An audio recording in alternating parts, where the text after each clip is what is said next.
Hello बच्चा party. Hello hello hello, कैसे हो आप सब लोग। I Deepali welcome all of you to breaking molecules. जैसा कि हम लास्ट वीडियो में मिले थे और हमने बात की थी हमारी 5 मिनट सीरीज़ की, और लास्ट वीडियो में देखा था रेप्लिकेशन के बारे में।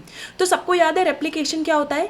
जब मैं एक डीएनए की कॉपीज़ बनाती हूँ, एक डीएनए से 2 डीएनए बनाना, रेप्लिकेशन। तो आज उसी सेंट्रल डोगमा को थोड़ा सा आगे बढ़ाते हुए हम बात करते हैं ट्रांसक्रिप्शन की।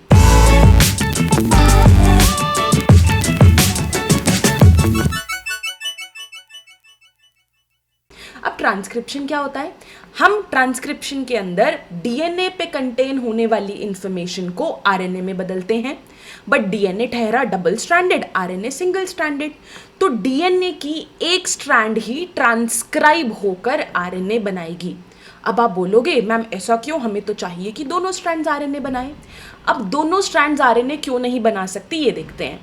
मैंने देखा कि सपोज हम ऐसा करते हैं कि मेरी दोनों स्ट्रैंड्स बना रही हैं आरएनए, 2 आरएनए बने एक डीएनए से, 2 आरएनए बने तो ट्रांसलेट होकर 2 प्रोटीन भी, बिल्कुल बिल्कुल बिल्कुल।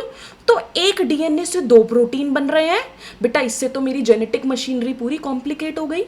दूसरा रीजन कि ऐसा क्यों नहीं हो सकता है वो इसलिए क्योंकि अगर मैंने 2 आरएनए बनाए वो एक दूसरे के कॉम्प्लीमेंट्री होंगे, जुड़कर क्या बना लेंगे, डबल स्ट्रैंडेड आरएनए, और वो आगे ट्रांसलेट ही नहीं होगा।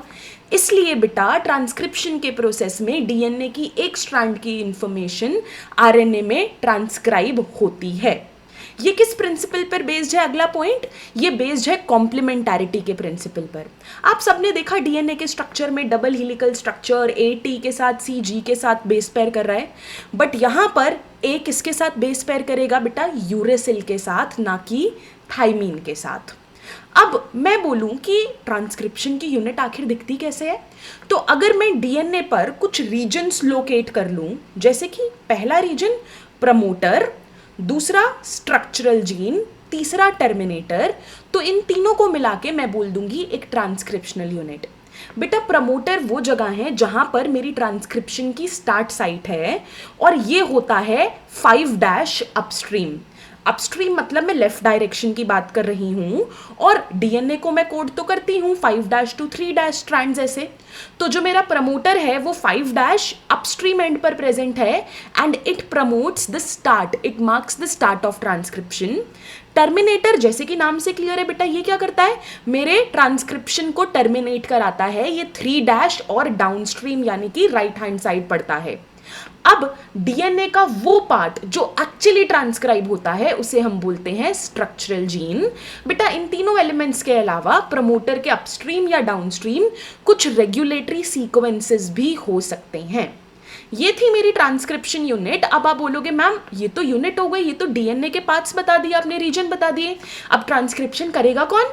ट्रांसक्रिप्शन करेगा मेरा एंजाइम। कौन सा एंजाइम, क्या बनाना है बताओ मुझे, डिकोड करते हैं एंजाइम का नाम। मुझे बनाना है आरएनए, तो कौन सा एंजाइम लगेगा? RNA polymerase. कौन सा एंजाइम लगेगा? RNA polymerase. बट ये आरएनए बन किस चीज से रहा है? डीएनए से, राइट, डीएनए से आरएनए। तो पूरे एंजाइम का नाम होगा डीएनए डिपेंडेंट आरएनए पॉलीमरेज।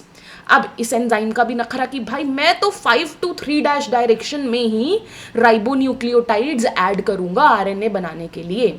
अब मैंने सोचा कि मैं डीएनए के किस स्ट्रैंड को चुनूं टेम्पलेट के लिए, क्योंकि ये एंजाइम किस डायरेक्शन में कोड ऐड कर रहा है बेटा? Nucleotides, ribonucleotides 5 to 3। तो मैंने बोला कि चलो डीएनए का जो स्ट्रैंड 3 to 5 में है मैं उसे कंसिडर करती हूँ टेम्पलेट, कि ठीक है जी मेरा टेम्पलेट है, उसके ऊपर आरएनए पॉलीमरेज आ जाए, और 5 to 3 डायरेक्शन में it will add the ribonucleotides as per the basis of complementarity. अब डीएनए के दूसरे स्ट्रैंड को लगा लेफ्ट आउट कि भाई ये क्या बात हुई, मेरा तो कुछ है नहीं, कोई ना मुझसे बात कर रहा ना कुछ, सब टेम्पलेट के पीछे ही भाग रहे हैं। तो हमने कहा कि चलो आप नाराज मत हो, हम आपको एक नाम दे देते हैं, वो क्या है? Coding strand. तो टेम्पलेट स्ट्रैंड से जो दूसरी स्ट्रैंड रह गई जिसको हम कॉम्प्लीमेंटारिटी की तरह यूज नहीं करते, वो क्या है? मेरी कोडिंग स्ट्रैंड है। क्या है? Coding strand. कोडिंग स्ट्रैंड अभी भी थोड़ा सा गुस्सा। हमने बोला ठीक है चलो सारे के सारा नॉमेनक्लेचर आपके बेसिस पर। तो नॉमेनक्लेचर सारे नेमिंग्स किस डायरेक्शन में है उसका रेफरेंस रहता है कोडिंग स्ट्रैंड। जैसे मैं बोलूं कि प्रमोटर कहां पर है, तो प्रमोटर 5' एंड पर है, which is with respect to the coding strand. Terminator किस एंड पर है, it is at the 3' end with respect to the coding strand. तो फिर कोडिंग स्ट्रैंड भी खुश और हो गया हमारा ट्रांसक्रिप्शन कंप्लीट 5 मिनट में। थैंक यू सो मच बच्चा party, please like share and subscribe.